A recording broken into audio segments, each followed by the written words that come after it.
We get asked an awful lot of questions about ARBs and the different types and the different variants, and as we've had one come in today that's a bit blown up, here's the centre plastic cage.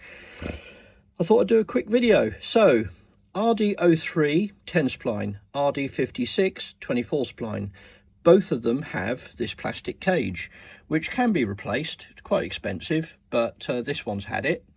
But there are a couple of variations. So the first variation, particularly on the RD03, which is 10 spline, you get the very, very early ones. These have 4 bolts in the end flange, and you want to stay the hell away from them because you can't get any parts for these at all. They were pretty much prototype. And ARB moved across to this type, which has got 6 bolts. So the 6 bolt is either an early RD03 or an RD56 24 spline, RD03 10 spline. Now, there are differences. The very early 4-bolt end-flanged 10 spline dates from around about very early 1980. Anything with 6 bolts dates from around 1982 or 3 onwards, but there are variants. I'll show you how you identify.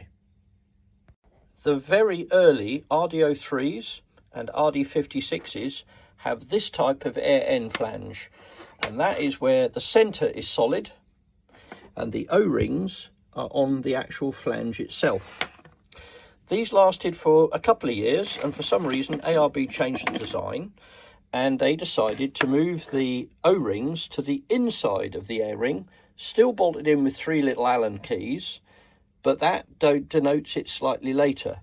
So this one, probably 83, 84, maybe 85. This one round about 86 onwards. And then the final version for RD56s was this.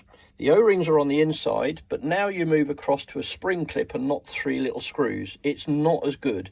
And this is now a copper pipe, whereas the early ones are normally steel, although this one is copper.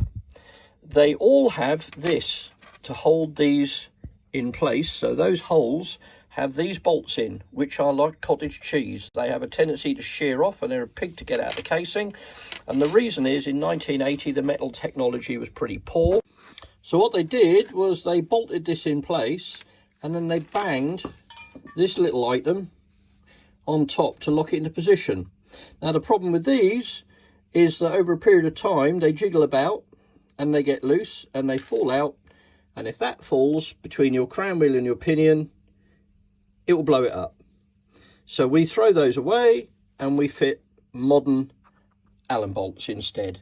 So that there is a quick lesson on RD03s, RD56s, the differences, and I think these went out of production around about the late 80s, early 90s. Great little diff, but not up to much other than a bit of gentle green laning as a playday locker, not for competition of any description, or big tyres will blow it to bits. Even though they're old, they can be a great little locker. If you've got something like a 200 TDI truck cab and a set of Insta turbos, you want a nice cheap little locker to go green laning and the odd play day, and you're not going to go mad. These are really good value for money. But now you know the difference is if you go hunting, just avoid that one. Bye for now.